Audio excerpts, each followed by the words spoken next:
surnagé lors de la cuisante défaite danoise à Dublin face à l'Irlande il y a 3 semaines. Défaite 3-0, je vous le rappelle. Et le premier corner avec Thomas Gravesen, toujours au deuxième poteau, avec la tête des Bossons, il est monté très haut, et la frappe à l'ouverture du score.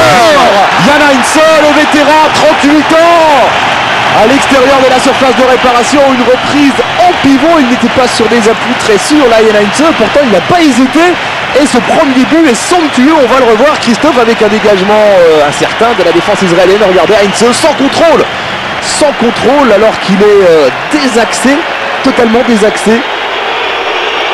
Il parvient à prendre appui sur son pied gauche et à trouver la lucarne du gardien israélien. Masqué, qui ne peut empêcher ce ballon d'aller au fond des filets. Quelle belle frappe du capitaine Yann Heinze qui signe son 4e but en 82 sélections. Incroyable, Yann Heinze, 38 ans, je vous l'ai dit, là, des joueurs européens les plus âgés, en tout cas. Stadion de Copenhague, le Danemark mène 3-0 à l'issue des 45 premières minutes. Premier but marqué par Heinze, le deuxième ici réussi par Jon Dahl Tomasson à la 14e minute avec une défense israélienne gruyère. Et le troisième but sera signé à Denis Rommedahl à la 37e minute. Un score complètement logique en faveur du Danemark qui aura dominé toute cette première période. On revoit le deuxième but, signé Jon Dahl Tomasson, l'attaquant du Feyenoord de Rotterdam. Peut-être le meilleur attaquant ce soir au sein de la formation danoise. Félicité aussi par Jesper Grandpierre. Et puis le troisième but, il est inscrit par Rommedahl, le joueur du PSV Eindhoven, libre de tout marquage.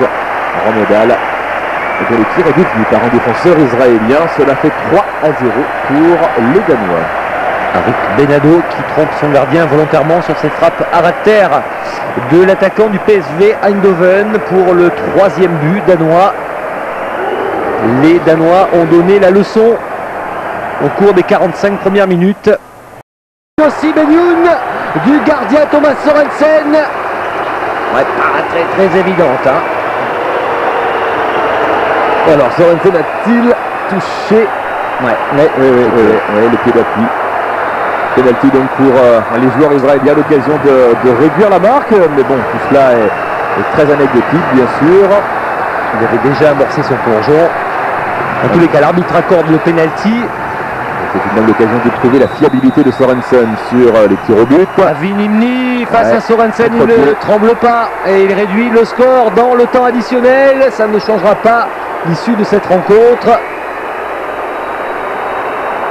Un contre-pied impeccable réussi par Avi Nimni,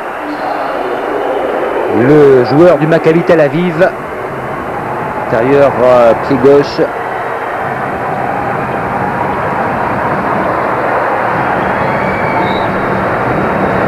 Monsieur Van Houten